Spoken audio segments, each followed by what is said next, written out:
back at it again on the verbal exchange.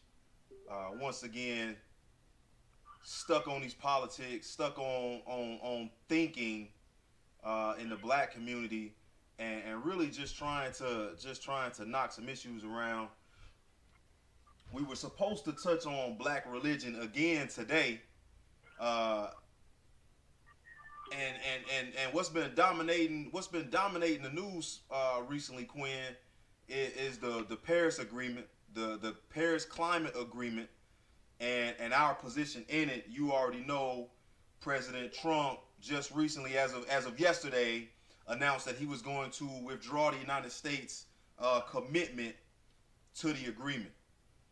Um, so here we are in the aftermath, and you see a lot of industry leaders, a lot of cities, a lot of states have come out in support of the agreement, and they've kind of pledged to continue to push towards, basically doing the things business wise, economically, and industry wise that are gonna reduce our carbon footprint for one, reduce the pollutants and all of that, and the things that are really kind of making the environment a worse place, in a push towards making the environment, making the globe healthier going forward.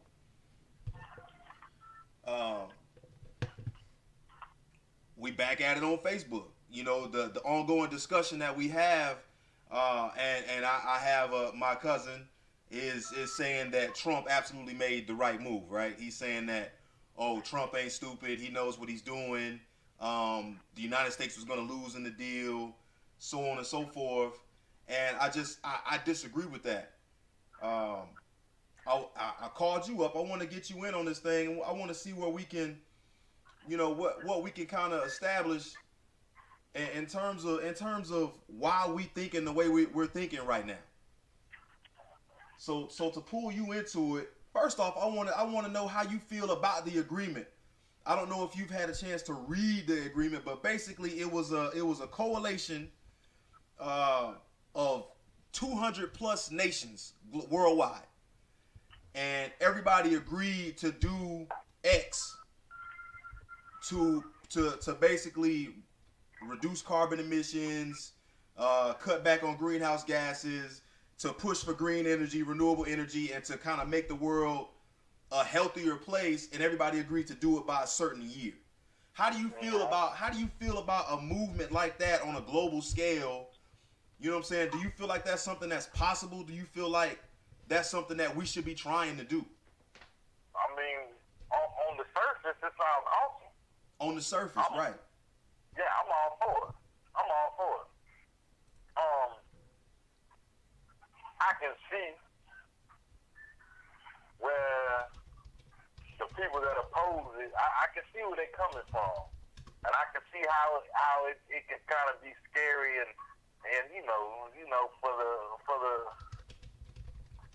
for the conspiracy theorists, I can see where they could take that and how it could just make somebody feel uncomfortable. Right. But I mean, something has to be done. Right. I guess it affects us. It affects us. Us. And when I say us, I mean us as black people. Absolutely.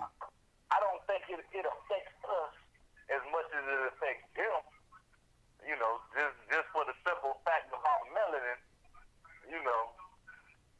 they have a lot more to be concerned about than we do. Right. Right. But, Yeah, you absolutely right. Now you talking about in terms of how we absorb sunlight. Now, yeah, I mean, yeah. that's I mean, that's on a genetic level. That's on a very basic molecular level. Dark-skinned people absorb sunlight more efficiently than light-skinned people. Oh yeah. So Actually, we need at least an hour to 3 hours a day out there in the sun, right, to get the proper amounts of vitamin D. Right, and all of that's facts. All of that's facts as far as skin cancer and how rampant it is amongst the lighter skin. What would you say? Lighter skin races, Caucasians really, like they the melanomas and the things like that. They suffer from that to a much higher degree than we do, and that's just based on that molecular structure. I agree with that. Now, But from the other standpoint, okay, go ahead. From us, on the other standpoint of us trying to preserve our Mother Earth, something needs to be done. Absolutely agree. You know what I'm saying? Industry has been running rampant for centuries, and everybody had their run. If you think about the Industrial Revolution, it started in England, right? Around the 1800s, and everything was coal. They had the steamships. They was pumping out this, pumping out that, smelting iron. Their skies were hazy black. And then it transferred to the United States, and then we had, when we was building all of the railroads, all of our steel mill, the Rust Belt, Ohio, and the Pennsylvanias, and those areas like that, where they was just pumping out coal, pumping out steel, and then it transferred now to China. So we've had our industrial revolution. Europe has had their industrial revolution, and now the third world is having their industrial revolution in countries like Brazil, all over Africa. They're booming. China's booming. India's booming. And now all of a sudden, now it's time for the globe. Now it's time for all of these countries all over the world to kind of come to an agreement on the climate. You see what I'm saying? So there's an irony there. I get it, because nobody was saying anything while Europe was booming. Nobody was saying anything while they said the sun never set on the British Empire. Right? That was their motto back in the day, because they were just conquering everything, building up everywhere, taking this, taking that. United States did their thing. They spread from Jamestown in Virginia clear to the West Coast, killing everybody in their way, building factories, expanding. But now that expansion is leaking over into the third world, now we need to. Got a problem with it. Right. Now all of a sudden the threat to the climate is more real. Mm-hmm. And they're right about that. It is real. It is real in the sense that the earth was being damaged, but who did the most damage? Exactly. Right? So that would be the United States, and that would be Britain. Yep. So at the end of the day, go ahead. I'm sorry. Go ahead. No, I just wanted to throw another aspect in there. So now that they've good and messed up the ozone to where it's hurting them and it's giving them skin cancer. Now they want to do their chemtrails and stuff and try to cover up all this radiation that they've already allowed in. See, now you talking about the chemtrails. See, now you sliding off into the conspiracies a little bit. I mean, I hear a lot about chemtrails. Let me. Is it really a conspiracy when you can prove it? Can it be proven? Is all information good information? True indeed. Okay, then explain to me Morgellons. Say that again. Morgellons. Yeah, this is supposedly some kind of skin condition that people are getting, specifically white folks, they're getting from these chemtrails. I found it right here. Morgellons Disease, managing a mysterious skin condition. Yes, sir. Unexplained skin disorder characterized by sores, crawling sensations on and under the skin, and fiber-like filaments emerging from the sores. It's not certain what these strings are. Some say they are wisps of cotton thread, probably coming from clothing or bandages. Others say they result from an infectious process in the skin cells. Further study is needed. But it's funny that this thing didn't pop up till all of a sudden. Supposedly these chemtrails were starting to be sprayed into our atmosphere. Now this is relatively new. So hear me out. So first, you want to tell our ionosphere, right? This is what you're doing. Now, and my theory is they did it on several different levels for several different reasons. Supposedly, the ionosphere is where the heavens are. So Okay. I'm thinking they had ulterior motives from the get go. All right, but now we can poke holes in that, right? Because in turn, now I get it. The ionosphere. Let me go ahead and look that up right quick. Now we've been through the ionosphere. We ain't seen no heavens. We've sent satellites up there. We've sent, you know what I'm saying? Like, Come on. Come on. Now understand, even though when we're talking about heaven, well, we're not talking about a place of physical beings. You and I know this. right, You see what I'm saying? right. So in the Bible, often the not the ionosphere, but the heavens is often used to refer to the sky. Exactly. Exactly. And I believe they had it in their head that once they got to this certain place, that they would find some, I don't know what they thought they would find. But Okay. they didn't find it. But by this time, they torn up so much, you know. So just some quick facts on the ionosphere, because I'm sitting in front of the computer, so when you throwing out these terms, I'm able to jump on real quick, using Google and its infinite wisdom just to pull up some facts. But the ionosphere is located 37 miles above the surface of the earth. Boom. Now. And it's That ionic. make your world a whole lot smaller. Say it again. I said, doesn't that make your world a whole lot smaller?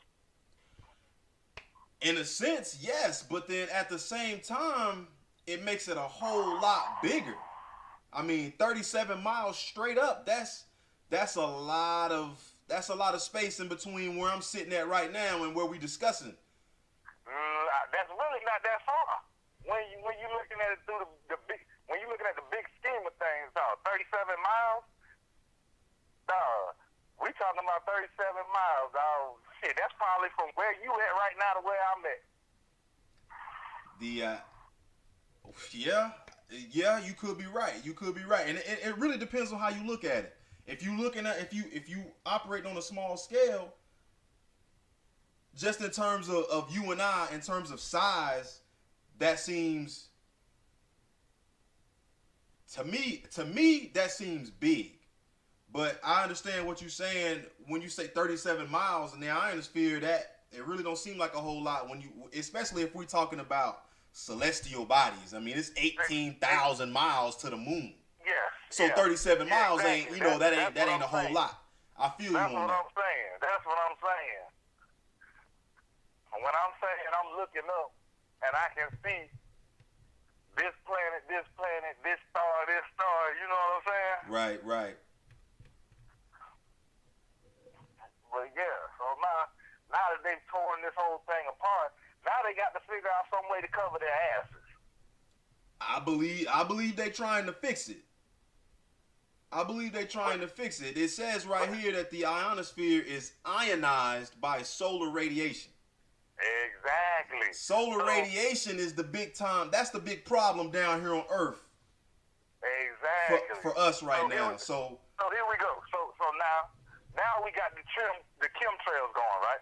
Right. Now we're causing problems with these chemtrails. Now, are they trying to cause damage with the chemtrails, or are they trying to fix the problem with the chemtrails? I think originally they were trying to fix some problems, but in trying to fix it, they're creating other problems. Now, with that being said, they seeing that's not working like they needed to. Let's try something else. Let's go ahead and crank up this harp. Let's see what we can do with this shit. Crank up what? Harp.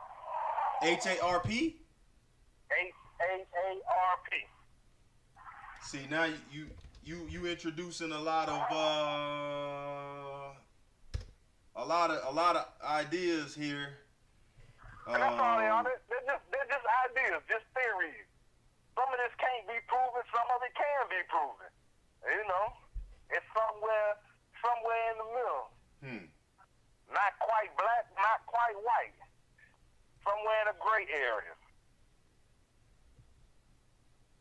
I mean, it's definitely a lot going on. And I don't. getting back to the agreement, I don't buy the president's argument as to why he's pulling the United States out of this agreement. Okay, what do you think his purpose is? I don't really think he knows. I think he's just making bad decisions on top of bad decisions, and I think his hand was forced in this situation because he made promises to certain people who supported him in the election, and this was the one opportunity that he had to come through. So he told a lot of the coal workers, a lot of the people that lived in those West Virginia, parts of Kentucky, up in that area where they relied on those heavily polluting jobs. He told those people that he was going to bring those jobs back. He told them that he was going to roll back Obama's policies in regards to the environment. And this was the one opportunity he had to actually do that, because everything else that he said he was going to do, he backtracked on. Yeah. Right? He wasn't able to produce any results in terms of rolling back Obamacare. And then his replacement was some absolute trash. He wasn't able to keep jobs from leaving. Ford just announced that they was laying off 20,000 workers. He wasn't able to he hasn't been able to bring any jobs back to the United States, even though that's what he said he was going to do. He hasn't been able to build the wall. Mexico said they're not paying for the wall, even though that's what he said they were going to do. So he got this opportunity on the climate deal, and he just jumped on it because they couldn't stop him from doing it. So he just did it. Now, long-term results, I'm not sure yet how detrimental this can be, but I think it could be devastating. Yeah. I think it could be absolutely devastating. And where does that leave us in terms of the black community? What can we, like, how should we respond? How should we feel? Or is it even an issue where we can separate it in black and white? Should we just approach it as people? How should we feel as people? Let me tell you. Us as a people, we put ourselves behind the 8 ball from the beginning by not going out and voting. So at this point, you can't cry about the position you in because you didn't even from the beginning decide to make a choice on where your ass should be heading. You see what I'm saying? Be good, man. Yeah. I agree and I disagree. I think the cynic in me, I'm so inclined to feel negatively about the electoral process because of the things that I know about the process. Right, true indeed. But here again, me and you talked about that. It's our fault as black people because we don't ever stand up and put our vote in where it counts. Like we were saying, a black person, you might be able to get a black person to go out and vote for the presidential election. But what about the governor? What about the senator? What about our congressman? You know what I'm saying? What about the Secretary of State? What about the comptroller? Exactly. What about the sheriff? That's where our votes count. Because when we put these people in that see stuff our way, then they can put in the president that sees things our way. You see what I'm saying? You right about that. And we should care more about our community on a local level. But for some reason, we skip the local level, jump straight to a national level, and think that these changes are going to be made. We're not gonna make that change on the national scale. It's not set up for us to make that kind of change. There's no way. Just like they don't live the lives we live.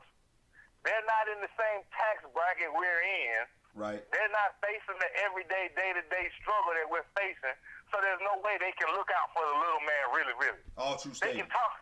they can talk that big game, but there's no way they can produce it because they don't know where we're coming from.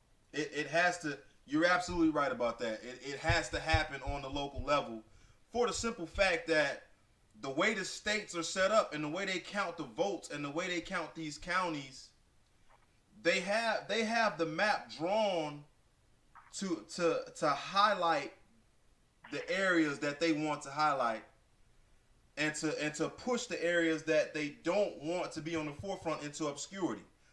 You see it all the time with redlining school districts. You see it all the time with gerrymandering districts. So, and my argument for the longest was always, why should I vote if I already know my state is going red?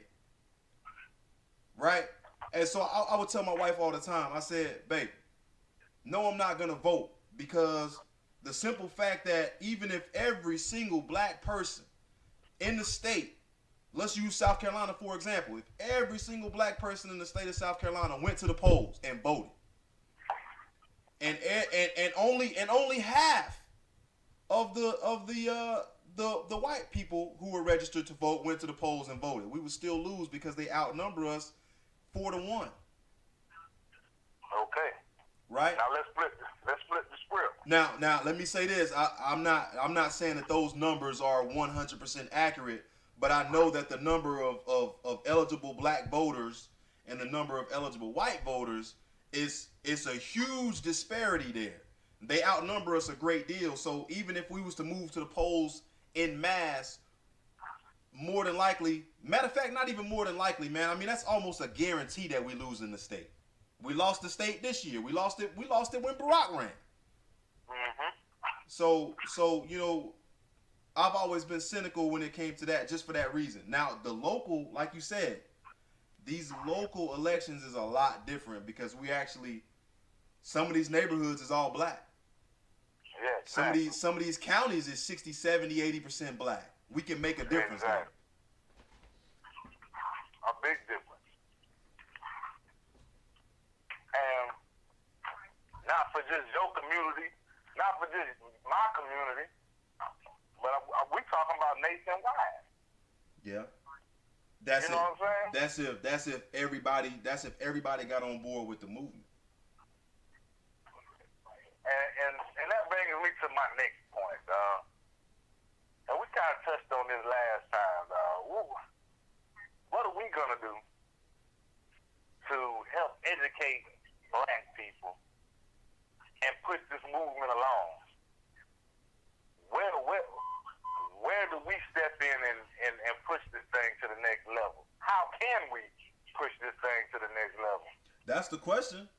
And to be honest with you, I don't have a good answer outside of street preaching. You know, you see guys like you see the Hebrew Israelite movement. You see guys like Polite. You see guys like Sinetta and that whole New York thing that they doing, the 5%ers, and they had a street corner debates.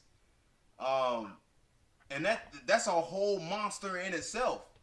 And you can debate whether they really teaching or whether they really just hustling. But outside of that, I mean, what avenues do we have? What avenues do we truly have to reach out and grab a community's worth of children and start educating them on certain things like that? I don't know, man. You know my stance, and I think, man, I hate to say this because I know a lot of people don't want to hear this one, but I know that's why I think polygamy plays a big role in our community. Because a lot of times when you have polygamy, you have somebody in that family teaching the kids, and they're teaching the kids the way that we should be taught. You know, the things that we need to be taught to survive as a people.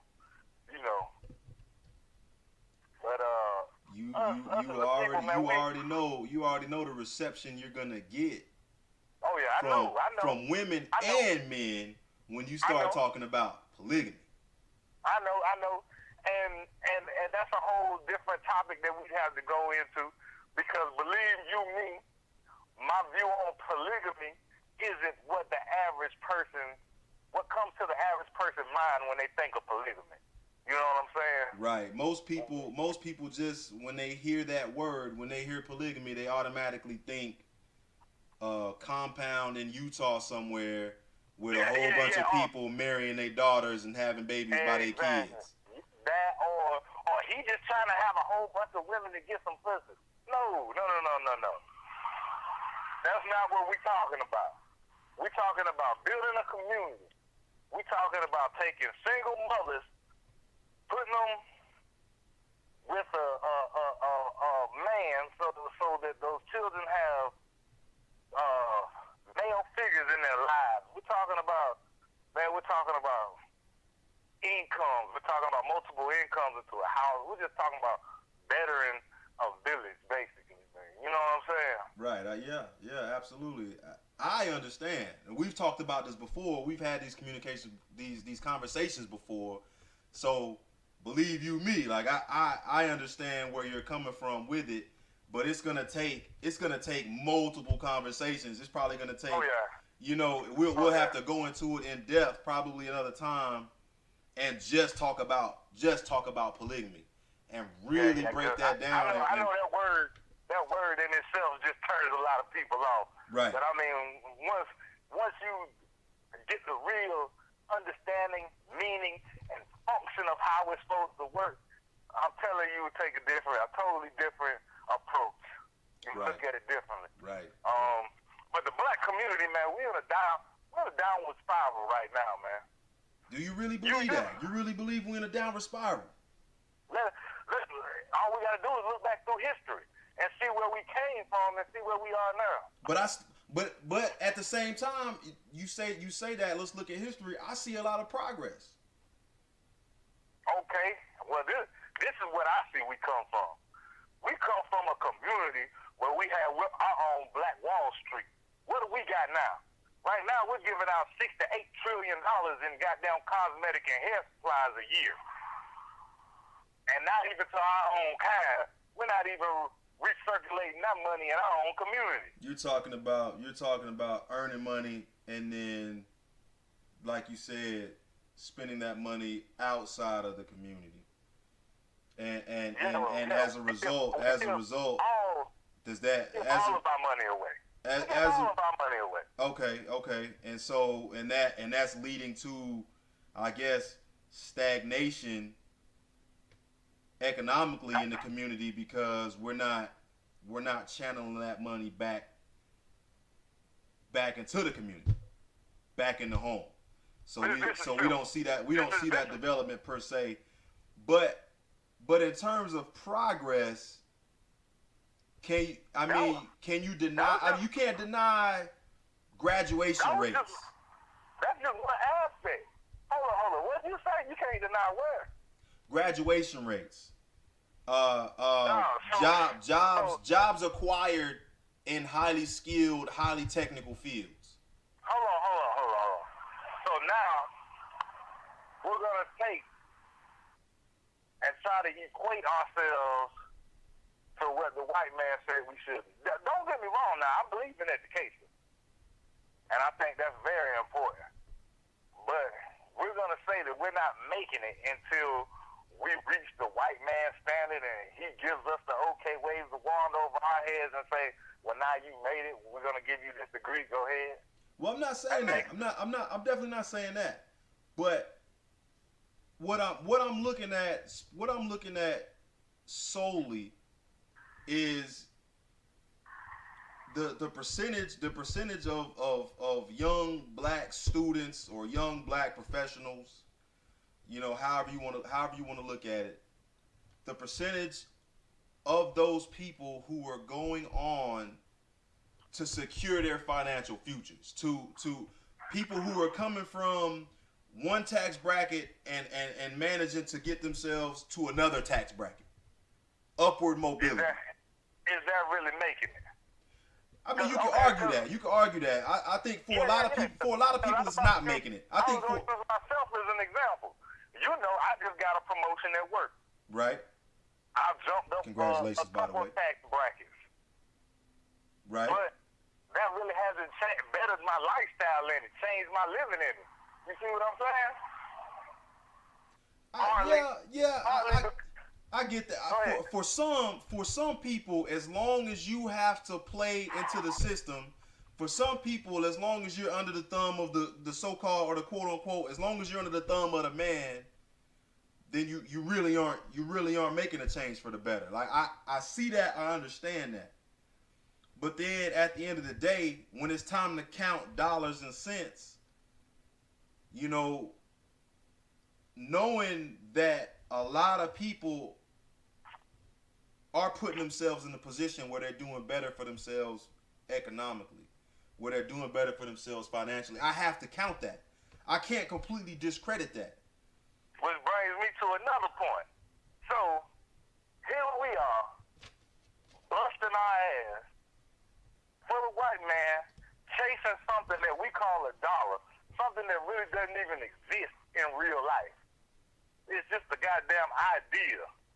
I'm talking about, yeah, I mean, right? The concept of money, okay. So, come on, man. And this is what I'm saying, back to what I was saying before.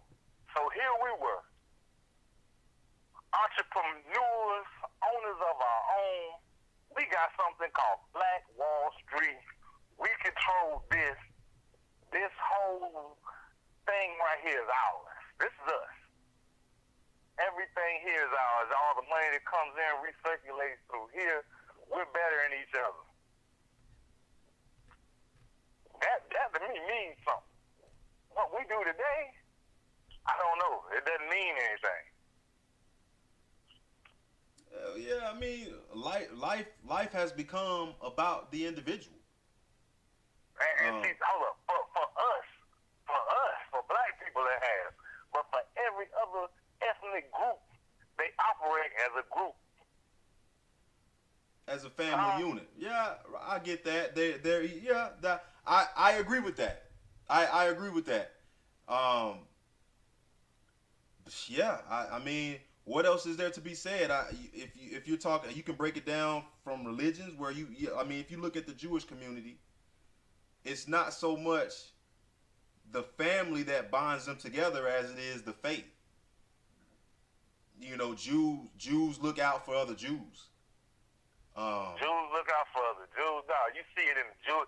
You see it in the white community. Dog, white people can't stand each other, but I bet you one gonna help the other one up. I mean, you see it in the Hispanic community. I mean, a lot of these migrant workers will come over here. They'll get the travel visas or the green card or what have you, and they'll live 8, 9, 10 deep in a 1-bedroom.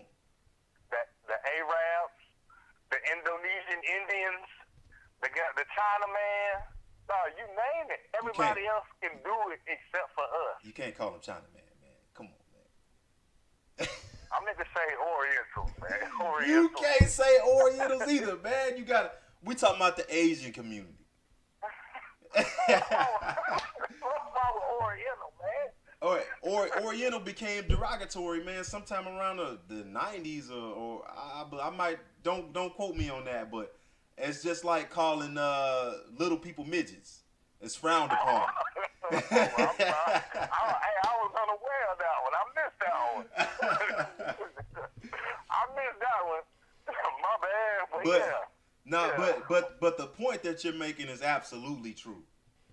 It seems like in the black community, that crab in a bucket mentality it overwhelms us at times.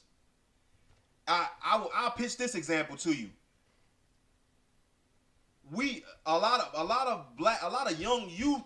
young black males they automatically get attached to stigma of being a thug or being a drug dealer or what have you. Let's look at the city of Chicago just as an example. And you can probably relate to this.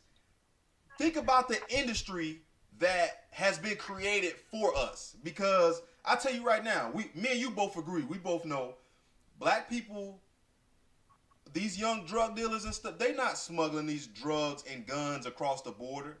They not smuggling all of these brick cocaine and all of these tons and tons of illegal narcotics. That's not what they're doing. That stuff is coming from one country into the United States, and then it's being funneled out into all of these communities, right?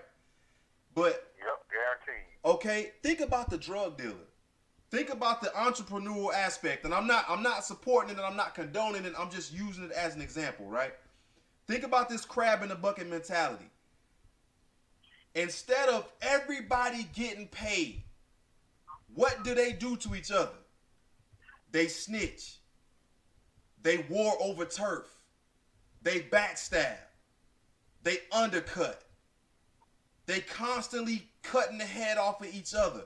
Now that's what these drug dealers are doing at the little level on the street, and that's why you might have one Don, nobody can come up.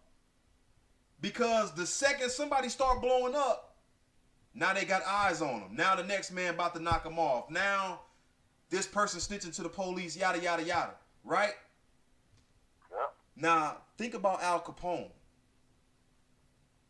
Think about how they did business. Not only did they have their own code, and as long as you followed the code, you were straight, but they looked out for each other. They cut up territories. They didn't beef. Everybody got paid. You know what I'm saying? Yeah. And you literally, the mafia is what, and you would think like these kids been selling drugs going, I don't know, since the 40s, 50s, 60s, since these epidemics have been ravishing the community. Why is it that they can't get organized and come together and actually start spreading the wealth like a lot of these white mobsters and all of these white famous, and we what do you call, we hero worship these people. When you talk about Scarface as an idea, as a character, when you talk about Al Capone and how you know what I'm saying, like how much respect he got, we still teach kids about Al Capone and these criminals in New York in history, and this man been dead since the 50s. That to me speaks to the point you're making about how we can't come together collectively and do anything, whether it's legal or illegal. I mean, it's a damn shame. One thing that I believe that happened to us during slavery, and it was done pretty good, man. It was divide and conquer the black family, and it was done very well. And now I think it's just to the point where it's embedded in our DNA, man. It's deeply embedded. It's deeply embedded, and it, again, that's another topic where we 38 minutes in now, and we've touched on probably a dozen different topics, you know. But some of these topics, I mean, would take an hour just in themselves. But yeah. the I know a lot of people aren't gonna like this when I say this, but I mean this genuinely, and I mean it as a compliment. But until we get our black women head back where it needs to be, I don't think we're gonna be able to get back to where we need to be as a people. We need a black woman to kind of, you know, I see it as they were always the black backbone of the black man, the black community, you know, this strong women. And when I say strong, I'm not talking about this thing they say these days about independence, and that's not what I'm talking about. I agree 100%. You know? And until we get the black woman's head back in there, out of these garbage trash TV, these reality shows, you know, and you know, this independent thing, and until we can get them out of that, I don't think us as a people we're not gonna succeed, man. We need our black woman back. And we're gonna leave it there for today. But man, that's the question. Is it possible? Is what you're saying right now as necessary for us to get back on the right track? is that possible?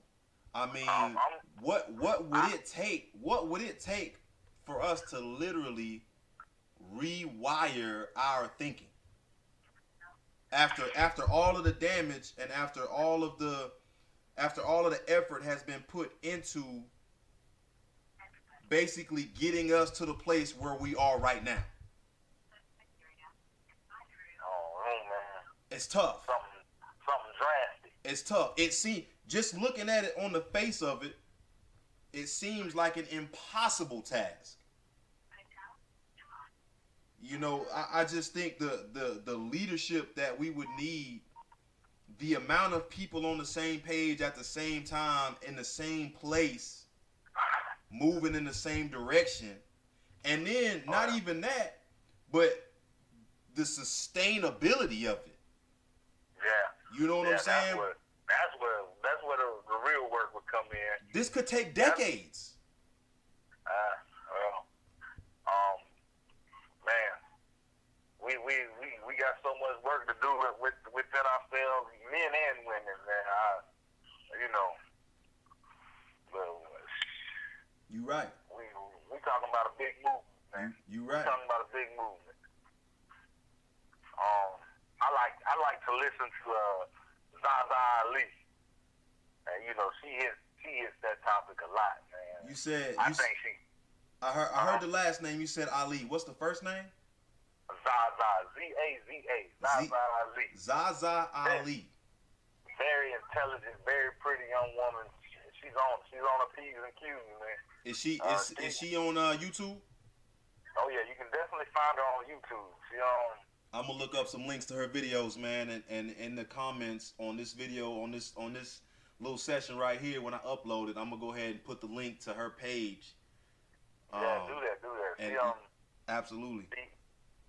She touches on a lot of stuff, man, and I really think we definitely need a lot of our younger women in our community to start looking to her and thinking like her. Just if they, I would definitely suggest her as a role model.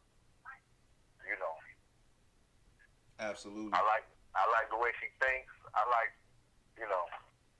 a lot of what she says. Some might consider controversial, but I think she's telling the truth.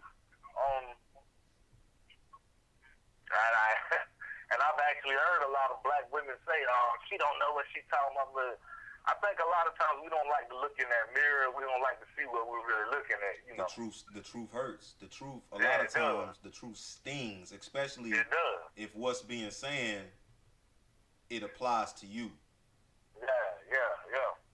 And I think she hits the nail on the head on a lot of topics, man. And she's definitely one.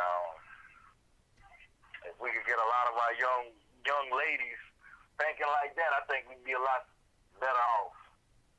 That's what's up. I think a lot. I think a lot of this went downhill when a lot of our women started following up with white women with these women's rights and this whole feminist movement.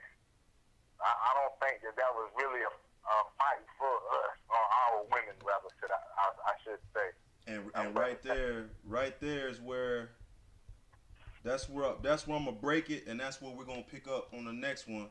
And the two topics that we're gonna talk about on the next session of Quinns Corner is going to be, first and foremost, polygamy, what it is, what are the misconceptions, how we as black people can use it to our advantage in the United States in the current environment that we're living in right now. I definitely want to touch on that. That's a heavy topic there, man. Oh yeah, but we got nothing but time. And all we doing is sharing ideas. Yeah, and don't get me wrong, I don't think that's an idea that can just be thrown out there lightly and people decide they want to practice it. Right. I think it's something that you have to train for mentally And I'm talking about for the men. There's a lot of education involved. There's a lot of learning involved. For the men. And there's a lot of sacrifice involved. In any relationship, there's going to be sacrifice. There's going to be compromise. So when you start to talk about multiple entities, you have to multiply that sacrifice. You have to multiply that commitment. Everything is tenfold. You know. And I don't want to go ahead and get into it, but it's one of the biggest things you got to keep in mind. If you have more than one woman, or if you can't have more than one woman, if you can't do the exact same thing for each one of them, and we're talking about emotionally, we're talking about financially, you know, I'm talking about everything that comes in being in a relationship. Right, absolutely right. If you can't do it for all of them, the exact same, then you can't have them. So if everybody can't be 100% happy, then that relationship is null and void. Absolutely right. And we're gonna touch on it more, man. I'm not sure when we'll be able to get to the next segment. It's gonna be sometime in the next couple of days. I got the Three Wise Men coming on later on tonight around 7:15. So that's definitely gonna be interesting. I want to see what these jokers have to say. But we already know what's on the table for the next segment, man. We're gonna touch on the feminine movement. And we're definitely gonna sit down and we're gonna have a discussion about polygamy. And whether it's something that we can actually achieve, whether it's something worth pursuing as black men, as head of households, and some of the obstacles to it, and maybe we can have a few more people chime in on that too. But Quinn, man, as always, you know, I appreciate you coming on, man. I appreciate you sharing. We definitely gonna get back to it here soon. And man, tell the people something, man, on the way out. You already dropped a little nugget with Zaza Ali. Definitely go out and check her out. But give us something, man, for the road. Man, this movement this is gonna be a long, hard road. We gotta figure out some way to change this thing. We gotta change our direction as a people and get back on top where we're supposed to be. And fast. You know what I'm saying? And fast. Real quick. That's what's up. All right, Quinn, man, I'm gonna holler at you.